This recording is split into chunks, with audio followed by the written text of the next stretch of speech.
A leper in a hoodie with a bell around his neck, twisted fingers, a disfigured face. An ancient legend or a terrible reality? Is this medieval disease still alive today? Lepra, leprosy, mournful illness, lazy death, St. Lazarus's disease. This terrible disease that has been killing and terrifying people for many years has many names. Leprosy, or lepra, has been known to mankind since ancient times. It is steeped in legend and fear. For a long time, it was believed that leprosy originated in Africa and gradually spread, but according to the findings of American archaeologists, the inhabitants of India were the first to encounter the disease. Scientists have proposed the two-strain hypothesis, which states that two distinct strains of leprosy bacillus originated independently in Asia and East Africa. Southeast Asia is considered the birthplace of leprosy. Japan, China, India, from where it was brought to the Middle East and North Africa by Babylonian captives. In turn, Phoenician sailors contracted leprosy from the ancient Egyptians and spread it throughout Europe. Leprosy in Europe was often called the Phoenician disease or Chinese plague. The peak incidence of leprosy in European countries was noted during the era of the Crusades in the 11th through 13th centuries, and the disease was brought to America from Africa during the active slave trade in the 16th through 18th centuries. An interesting historical legend exists. We learn from ancient Byzantine books that Constantine the Great, who founded the future capital of the Byzantine Empire in the 4th century and established Christianity as the state religion, had leprosy. Pagan doctors suggested that he bathe every morning in the blood of newborn children as a cure. Constantine refused this method. According to legend, Saint Sylvester appeared to the emperor in a dream and healed him as a token of gratitude. Constantine then converted to Christianity. It is difficult to separate myth from reality. Mentions of leprosy can be found in the written sources of ancient civilizations. In Chinese treatises written 4 millennia ago, in ancient Egyptian papyri, in the Indian Vedas, and in the Old Testament, one can find not only references, but also quite detailed descriptions of the clinical manifestations, methods of diagnosis, and prevention of this serious disease. The earliest mention of such a disease is contained in the Ebers Papyrus, which dates back to the 16th century BC. It is known from ancient Egyptian papyri that leprosy was widespread in Egypt. The physicians of Pharaoh Meneptah, son of Ramses II, were apparently among the first to study the disease and proposed the idea of isolating lepers. This terrible disease is also mentioned in the Old Testament. When a man has on the skin of his body a swelling, a scab, or a bright spot, and it becomes on the skin of his body like a leprous sore, then he shall be brought to Aaron the priest or to one of his sons the priests. The priest shall examine the sore on the skin of the body, and if the hair on the sore has turned white, and the sore appears to be deeper than the skin of his body, it is a leprous sore. Then the priest shall examine him and pronounce him unclean. Sometimes the patient was closed for 7 days to make sure that the sore had not changed and had not spread on the skin. Many Bible stories contain recommendations. For example, a leper with ulcers had to wear closed clothes, walk with his head covered, cover his face, warn of his appearance with a rattle or bell, and cry out, "Unclean, unclean." The Old Testament also recommended that the houses of lepers be destroyed, so that no one could live in them, and that their clothes and personal belongings be burned. The idea that this terrible disease was transmitted by contact is woven through all the ancient manuscripts, so that isolation of the sick was declared the only salvation. Therefore, many legends were associated with the hermitage of lepers. The leper had to retire to the jungle and live as a hermit, eating fruits and tree roots. The fruit of the kalu tree was recommended as a remedy. This remedy is also called hydnocarpus oil, a very valuable medicine. Hydnocarpus oil, used in ancient Indian and Chinese medicine, did not appear in European medicine until the mid-19th century. For many centuries, the oil of the kalu tree was the only cure for leprosy. It prevented the destruction of the nasal bone and the loss of ears, fingers, and toes. However, this oil was poisonous and caused severe kidney damage. All other treatments of the time, such as herbs, incantations, fasting, bathing in blood, purging the stomach, and bloodletting, were completely ineffective. The only salvation, only for others, not for the sick, was considered strict isolation, destruction of property, exile, and deprivation of inheritance rights. The fate of the sick was clear. They inevitably became outcasts. The leper was considered damned. The sick were deprived of all social rights. They were forbidden to enter the church, attend markets and fairs, wash or drink in running water, touch other people's things, eat near other people, or even talk to uninfected people standing in the wind. Leprosy in one of the spouses was considered a legitimate reason for divorce. Muslims repeated the words of the Prophet Muhammad, "Run from the leper as you would run away from a lion." The fear of an incurable disease was so great that preventive measures were often not limited to isolation of the sick. The unfortunate were simply exterminated. There were cases when they were buried alive in the ground, thrown to wild animals, burned at the stake, thrown into gorges, drowned in rivers. Obscure causation of this disease and lack of treatment made leprosy patients outcasts in society. In France, on the basis of a decree of 503, throughout the entire period of the Middle Ages, rules for the behavior of a leper and his relatives were drawn up. Here is one of them. As soon as the disease was discovered, the person was taken to a religious tribunal, which condemned him to death. The unfortunate was taken to the church, where everything was prepared for the funeral. The patient was placed in a coffin. A funeral service was served, taken to the cemetery, lowered into the grave, and several shovels of earth were thrown on him with the words, "You are not alive, you are dead for all of us." After that, the patient was pulled out of the grave and expelled. He never returned home to his family. For everyone, he was dead. The only cures were fasting and prayer. If a leper came to the city, he had to put on a cloak with a hood and carry a bell around his neck, informing those around him of the approach of this living dead. Violation of the rules led to cruel punishments, sometimes, against the backdrop of general hysteria. It even reached mass executions. Thus, in 1321, in the French province of Languedoc, 600 people were burned in one day, of which less than half suffered from leprosy. The terrible diagnosis of the rest was in doubt. In fact, for many centuries, the fight against leprosy was the history of the moral and physical destruction of the sick.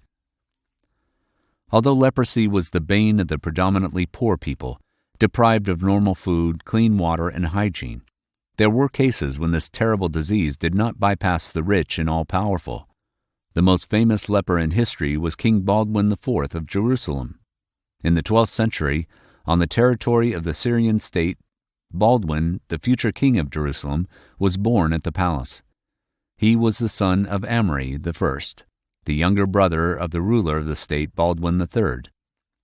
After the death of his reigning uncle, and later his father, Baldwin IV, at the age of 14, acceded to the throne. Until that moment, he grew up as a handsome and active boy.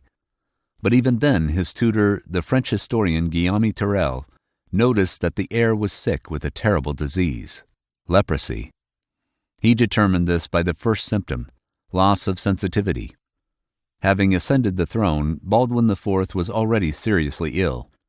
But this did not in the least prevent him from establishing himself as the best rider, military leader, and wise ruler, despite the fact that the disease forced him to wear a mask, and his right hand was completely paralyzed. While still very young, the Christian king was fully aware that his life would be short, despite all sorts of attempts by doctors to restore his health. Therefore, Baldwin sought to strengthen the Jerusalem state as much as possible, perfectly balancing between political pressures from Muslims, Pope Alexander III, alien and local nobles, and knightly orders. All this characterized the king as an excellent diplomat, the best last Christian ruler in Jerusalem. Unfortunately, leprosy did not give Baldwin a chance. He died at the age of 24, having lived the last years blind and exhausted, but continued his participation in the wise rule of Jerusalem. He went down in history as the wisest and most worthy Christian ruler. But at the same time, leprosy, which did not leave him even after his death, also appeared on this pedestal because Baldwin IV acquired his historical nickname as the leper. Be that as it may, leprosy continued to reap its harvest. The epidemic grew, and the problem required some kind of solution. To a large extent, the way out of the situation was the creation of leper colonies. These are closed institutions for the strict isolation of patients with leprosy. The first such establishment has been known in Western Europe since 570. One of the first leper colonies in England was St. Nicholas's Hospital at Harbledown in Kent, founded in 1084. Leper colonies were located within the boundaries of the monasteries. The sick were placed there and lived in isolation. They contributed to the prevention of the spread of the disease, acting as a quarantine. During the Crusades, the number of leper colonies increased rapidly. By 1250, there were about 19,000 of them in Central Europe alone. Since the 12th century, patients in leper colonies have been under the care of monks of the Order of St. Lazarus. The word infirmary owes its origin to the activities of this Christian order. The order was founded by Crusaders in Palestine in the 11th century on the basis of a hospital for lepers, which existed under the jurisdiction of the Greek Patriarchate. Along with healthy people, the order accepted into its ranks knights who fell ill with leprosy. There are many legends about the Order of St. Lazarus. For example, there were stories that leper knights took an active part in battles. Allegedly, they went on the attack with their visors raised and terrified the enemy with their disfigured faces, forcing them to flee from the battlefield. In addition, the terminally ill knights were distinguished by extraordinary courage, since they had nothing to lose. True or fiction, but the Order of St. Lazarus has done a lot to help lepers. By the way, the modern Order of St. Lazarus has branches in 24 countries and continues its charitable activities. The Hawaiian island of Molokai from Stevenson's story The Island of Voices is also known as a leper colony. It was also called the Friendly Island. For 100 years, from 1866 to 1969, people with leprosy were sent to quarantine there. Leper colonies contributed to the prevention of the spread of the disease by acting as a quarantine. Regarding how the leper colonies of that time were arranged, I want to tell you something interesting. In 1901, the Colombian authorities issued special money intended for circulation exclusively in leper colonies. The reason for this was the fear of transmission of the causative agent of leprosy from infected to healthy people. They were centavo coins. In addition to the inscription Republic of Colombia, the word lazaretto, leprosarium, was indicated on the coins. Later, the same coins appeared in other countries. The Philippines issued a currency for the colony on Culion Island. The United States produced money for the Palo Seco leper colony in the American-controlled Panama Canal Zone. There was special money for lepers in Japan as well. In all cases, the authorities pursued two goals. First, the sick received some allowance and could buy goods from each other. Secondly, it was more difficult for them to escape from the leper colony, having only a special infectious currency in their pocket. Only in 1938, the director of one of the Malaysian leper colonies sent banknotes used by patients for a long time for examination, which showed the absence of danger, and by the second half of the 20th century the need for such coins no longer existed. In any case, with the advent of leper colonies, the life of leprosy patients became more civilized. For the 12th to the 14th century, the incidence of leprosy in Europe reached its peak, and then began to decline rapidly and disappeared in most European countries by the end of the 16th century, with the exception of the Mediterranean coast and some regions of Scandinavia. The first colonists from Spain, Portugal, and France brought leprosy to America. The rise in the incidence of it was caused by an increase in the slave trade. From the 14th century onwards, the incidence of leprosy in Europe began to decline, perhaps due to relentless prevention. Recently, British scientists put forward a hypothesis according to which a sharp decrease in the incidence of leprosy in European countries in the 14th and 15th centuries is associated with the spread of tuberculosis in this region. In their opinion, patients weakened by leprosy easily caught this disease as well. As a result, Tuberculosis led them to the grave even before the pronounced symptoms of leprosy developed. Another reason why leprosy receded is perhaps the plague epidemics, which also primarily affected the weakened bodies of people already ill with leprosy. At the same time, according to scientists, the leprosy genome has not changed much since the Middle Ages, about 800 mutations in 1,000 years. This allows us to put forward an argument that leprosy has not ceased to rage in Europe because social conditions have improved or the disease has given way to tuberculosis or bubonic plague. Most likely, people have developed a relative immunity to this disease. Besides, perfect conditions for intensive natural selection developed in medieval Europe, the high prevalence of leprosy, and the isolation of lepers in leper colonies. Due to this, most of those who were most susceptible to the disease died without leaving offspring. Let's see what this terrible disease is. Leprosy is an outdated name for the disease. Today, the term leprosy, or Hansen's disease, Hansenosis, Hanseasis, is more relevant. It is a chronic infectious disease that affects the skin and peripheral nervous system of a person, and if not treated in time, it affects the musculoskeletal system and internal organs. Leprosy bacteria reproduce slowly. The incubation period is about 5 years. In some cases, symptoms can develop within a year, while in others it can take 20 or even 40 years before they appear. The early clinical manifestations of leprosy are varied, which is why the disease is often called the Great Mimicker. There may be a change in skin color, maculopapular rashes, cyanosis, tubercules, lumps, papules, ulcers, rashes on the mucous membranes, loss of eyebrows and eyelashes, damage to peripheral nerves, impaired sensitivity. Because of the loss of sensitivity, if leprosy was suspected in the past, a person was allowed to hold a red-hot object.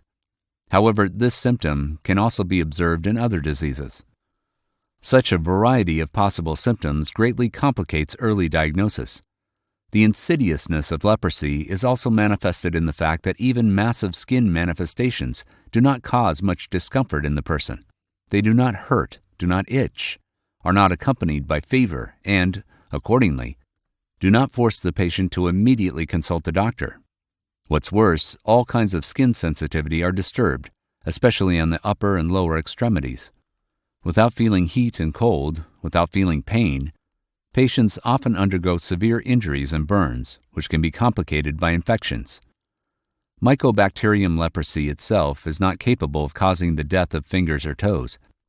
Secondary bacterial infection results in the loss of body parts through tissue necrosis when numb tissues are subjected to trauma that goes unnoticed and untreated.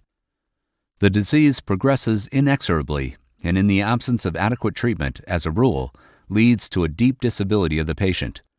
The development of severe paralysis, resolution of soft and hard tissues of the extremities, destruction of the nasal septum and hard palate, eyes, and internal organs.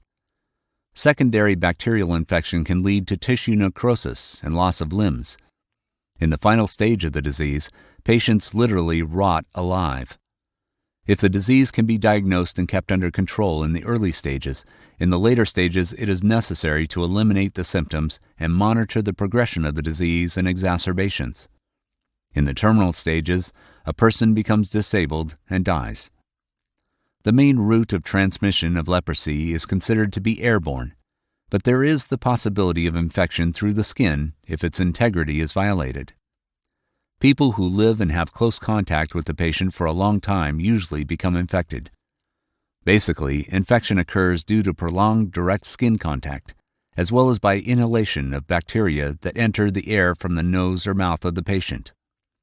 There are versions that only a third of all people are clinically susceptible to leprosy. It is also possible that mainly people with a genetic predisposition or weakened immunity are infected.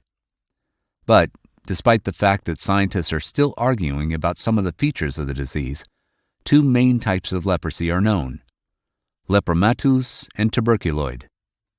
In lepromatous leprosy, the skin is affected, where mycobacteria proliferate, causing the formation of nodules called lepromas. Gradually, large folds form, and the patient presents a leonine face. With the collapse of the leproma, the nose is deformed. The phalanges of the fingers begin to fall off.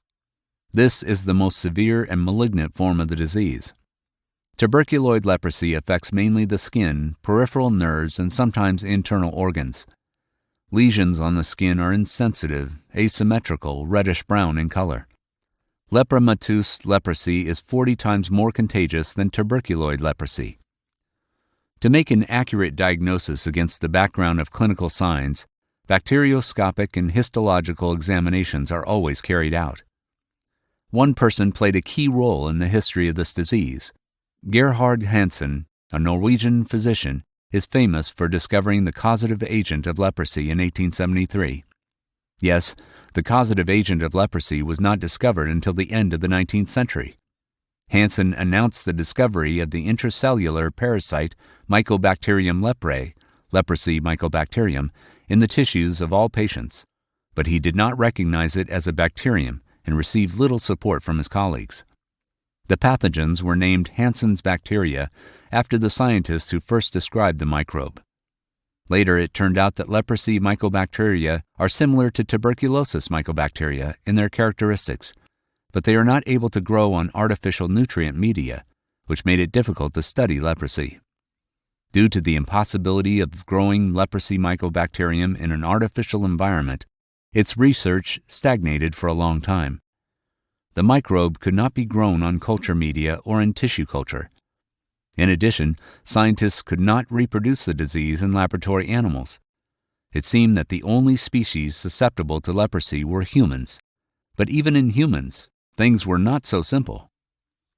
In the middle of the 19th century, even before the discovery of the causative agent of leprosy by Hansen, his compatriot, the chief physician of the leper colony in Bergen, Daniel K. Danielson, decided to sacrifice his own health in order to find effective remedies against leprosy. For 15 years, he tried to catch a terrible infection. He inoculated himself with the secretions of lepers, transfused their blood for himself, transplanted leprosy nodes under his skin. All efforts were in vain. The fearless doctor lived healthy and unharmed for more than 30 years. Later, his Italian colleague, dermatologist Giuseppe Profeta, repeatedly injected himself with the blood of leprosy patients, but the disease did not stick to him either. Not a single experience has yielded results. Some people became infected with leprosy even during short-term contact with the sick, while others, inoculating themselves with this terrible infection, remained healthy. Modern scientists give an explanation for such phenomena. Leprosy is a low pathogenic disease, that is, its clinical manifestations are observed only in a small number of infected people. Contrary to prejudice, leprosy is not transmitted by the mere touch of a patient and is far from always fatal. Only about 10% of people exposed to the risk of infection actually get sick with it. Most people have the necessary level of immunoprotection against the pathogen.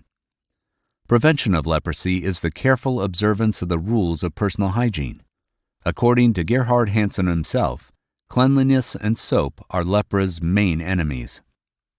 Scientists and practitioners have always been looking for ways to cure this terrible disease. How many different natural remedies have been tested, including incantations and other magic? Medically, they've tried to increase the body temperature to the limit, or conversely, lower it. Hundreds of different medicinal options and combinations were tried, all in vain. The turning point in leprosy control came in 1943 when the American physician Guy Faget reported the successful treatment of leprosy with a drug from the sulfone group. Millennia later, the diagnosis of leprosy has ceased to be a sentence. Scientists have created the first anti-leprosy sulfonic function drug, and a decade later, the first real breakthrough in treatment took place and the famous drug dapsone appeared, stopping the development of the disease. But the treatment was long-term, even lifelong. In the 1960s, leprosy mycobacteria began to develop resistance to dapsone, the only anti-leprosy drug known at that time in the world. In the early 60s, rifampicin and clofazimine were discovered, which were included in a complex treatment method, later called multi-drug therapy. In 1981, a World Health Organization study group recommended combined medication of 2 or 3 drugs. Dapsone and rifampicin are given to all patients, and clofazimine is added in the presence of a multibacterial infection. In the U.S., a regimen is proposed that includes rifampicin and dapsone 100 milligrams for 12 months. According to medical statistics, leprosy is quite effectively treatable today. Now doctors are equipped with effective drugs for the treatment of leprosy, and with timely diagnosis, the disease is completely curable. Some types of leprosy are cured on an inpatient basis in 1.5 years. The minimum period is 6 months, others in 3 to 5 years, and others in 10 years. But on average, treatment takes about 3 years. And if the main condition is met, early diagnosis and regular effective treatment, patients may not have any consequences of the disease with resulting disability. Prevention begins with ultimate personal hygiene measures observance and regular medical examinations of the population in risk zones. A person is treated either in a leper colony or at a place of residence, if the absence of the pathogen is established. Most lepers become non-contagious after 3 months of treatment. Treatment, started in the early stages of the disease, can prevent disability and save the life of the patient. Leprosy, a disease shrouded in mystery that once terrified the inhabitants of medieval Europe, the Indian jungle, and Pacific Islands, today seems gone without a trace, almost unreal. Most of our contemporaries know about it only from historical and fiction literature. Meanwhile, it is premature to talk about eradicating the severe infectious disease. Leprosy is officially considered a neglected disease, but for the few who suffer from this ailment, leprosy is not the past, but the present. Although today leprosy does not apply to mass diseases, less than 1 case of leprosy is detected in the world per 10,000 people annually. Declaring the disease benign, the World Health Organization, however, believes that we are not out of the woods yet. According to the World Health Organization, about 5 million people in the world suffer from it. Leprosy is found in Asia, Africa, and South America today. In Europe and North America, rare cases of this disease are recorded. A significant part of them is imported from other regions of the world.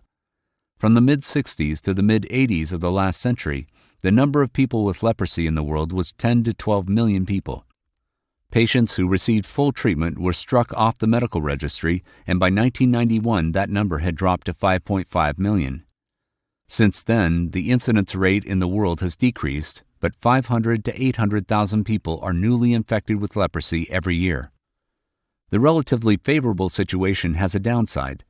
Doctors began to forget about the possibility of leprosy, and today the problem of late diagnosis is relevant. A patient with unrecognized leprosy can receive treatment for other diseases for years, with the risk of becoming disabled and remaining a potential source of infection for others. At the same time, the disease leads to severe disability in 42% of cases, and if left untreated, patients with a severe form of the disease die in 5 to 10 years. Recently, the number of new cases has been growing, mainly in India, Brazil, and Indonesia. This means that the pathogen lives in some kind of hidden foci, and we know few ways of its spread. I hear you cry, how can a medieval disease arise in our time? Scientists consider wild armadillos as a natural source of leprosy. In the southern states of the U.S., cases of infection from them are known. The danger of squirrels living in the British Isles, which are also suspected as carriers of the infection, is out of the question. Pathogens have also been identified in primates in Africa and Southeast Asia. Previously, scientists have already announced the hypothesis that colonizers brought leprosy to the American continent. There, mycobacteria found a suitable carrier. They turned out to be armadillos' bloodline. Scientists consider wild armadillos as a natural source of leprosy. Their body temperature is about 34 degrees Celsius, and these are quite favorable conditions for the development of leprosy mycobacteria. Invading the cells of the armadillo, the bacterium begins to propagate, and the animal dies about a year later, when the number of bacteria becomes critically high for the normal functioning of skin cells. Specialists from the University of Colorado went to Brazil to study the mechanism of the spread of a dangerous disease. Armadillos are protected by law, and the Brazilian government has allowed immunologists to examine only 30 individuals. At the first stage, the scientists studied only 16. The rest may be needed for further experiments. At the same time, 146 Brazilians from rural areas were examined. Even such a small sample confirmed the hypothesis of the scientists. First, people infected armadillos, and now they are returning them the slow death. In Brazil, armadillo meat is traditionally used in local cuisine, despite the ban to hunt for these animals. There are many recipes, and if people always cooked meat, many cases of infection could be avoided. However, scientists have found that many people eat raw liver and other parts of the armadillo, and that's the way infection enters the body. According to the results of their study, the scientists found the presence of antigens to the leprosy mycobacterium in 60% of the armadillos, that is, in 10 out of 16 individuals, and in 63% of the people, that is, in 92 out of 146 studied. More than 207 million people now live in the country. Scientists are drawing the attention of the Brazilian government to these frightening numbers and calling for more attention to public health. Of course, this is a scientific version that requires further research, but such information cannot be ignored. How did the strains that cause human leprosy evolve? The answer comes from studying DNA from ancient burials. In 2018, an international team of scientists led by German geneticist Johannes Krauss published the results of whole genome sequencing of the leprosy pathogen isolated from human remains in various European countries. The scientists were fortunate to be able to trace the evolution of this pathogen over a period of 1.5 millennia, starting in the 4th century BC. Krauss and his colleagues identified 10 genomes belonging to different branches of the leprosy pathogen, indicating great genetic diversity. The strains circulating in squirrels in the British Isles and armadillos in the southern United States are very similar to those that affected humans in the late medieval Europe and are still active in various regions of the world. Perhaps the disease was transmitted from humans to animals during the Middle Ages and the Age of Exploration. This is not yet clear. There is also no clear understanding of how leprosy spreads today, what role genetic predisposition plays, as this infection is known to be quite selective, how quickly strains resistant to existing antibiotics evolve. There are still no tests to detect infection from a blood sample, and no vaccines are in development. I'd like to draw your attention to another side of the problem. The problem of leprosy has not only a medical aspect, but also a moral and ethical aspect. Prejudices and leprophobia associated with leprosy are firmly rooted in the public mind. This was facilitated by the official restrictions existing almost all over the world for patients with leprosy to engage in certain activities, to receive education, serve in the army, use public transport, etc. Until now, a patient with leprosy, even after a full course of treatment, runs the risk of becoming an outcast. Thanks to the many years of efforts of the French public figure, poet, writer, and journalist Raoul Fallereau, the Order of Mercy and the Federation of European Anti-Leprosy Associations were founded. He devoted his life to advocating for those affected by the disease. During his lifetime, he received the title Saint Francis of the 20th century. In 1954, thanks to Raoul Fallereau, World Leprosy Day was established. This day is also called Leprosy Patients' Rights Day. Now it is celebrated annually on the last Sunday of January. The main motto of this day is the fight against discrimination against people affected by leprosy, providing them with all the rights and opportunities for a full-fledged life in society. The main goal of this event is to draw the attention of the general public, charitable foundations, and religious communities to people diagnosed with Hansen's disease, providing them with all the rights, social, and economic adaptation in society. Leprosy Day is a reminder of the need for a respectful, merciful, and tolerant attitude towards those who, by a twist of fate, were captured by the great mimicker. On World Leprosy Day, the United Nations Special Rapporteur on the subject, Alice Cruz, recalled that leprosy, which has a centuries-old history, comes with a long-standing stigma. It is believed that the disease disfigures people and is easily transmitted from person to person.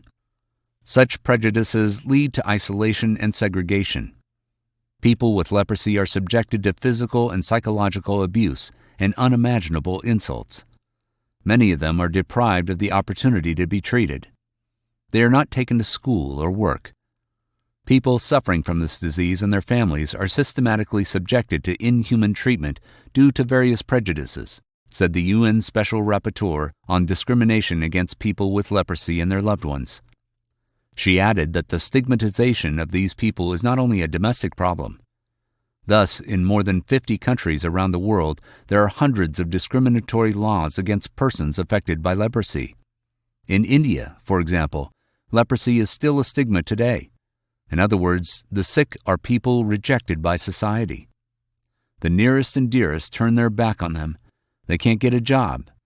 In India, they believe that leprosy infection has religious roots and associate it with bad karma. Lepers are forced to live on the streets and beg, just as they did hundreds of years ago. To date, India, Brazil, and Indonesia had the highest number of cases of the disease.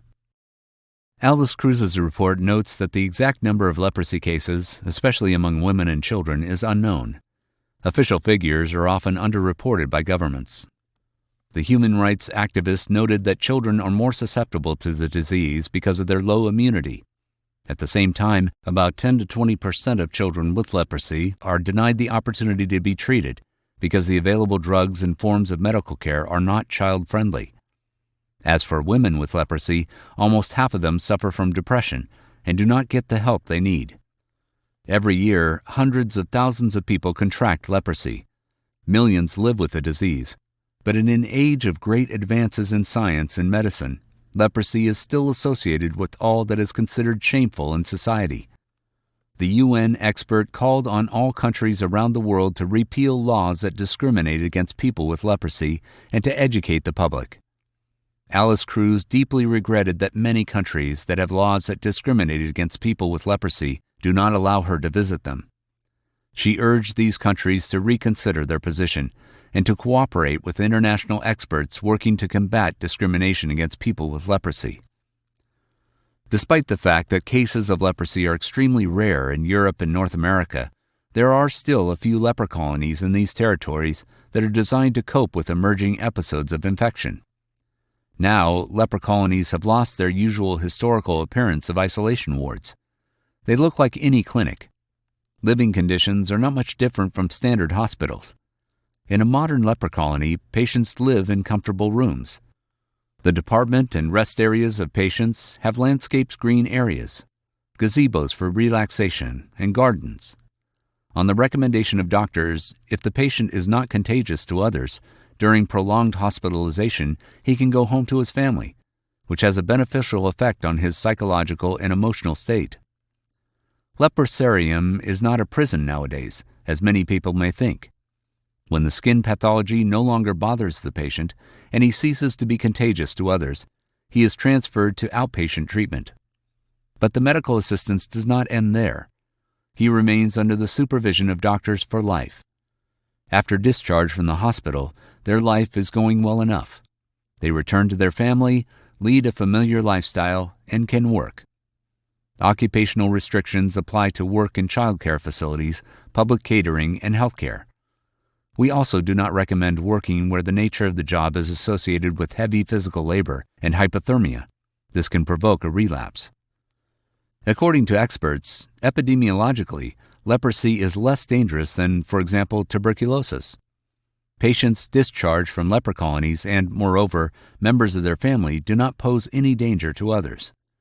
But many still hide their status, as they are still afraid of condemnation and discriminatory treatment of themselves and family members. This has deep historical roots, and prejudice against leprosy can be a serious obstacle to the restoration of a regular position in society. Despite the tremendous efforts of scientists and doctors, much depends on us. Let's take care of our health, avoid unnecessary risks, and be understanding and compassionate toward people who have been exposed to this cruel disease.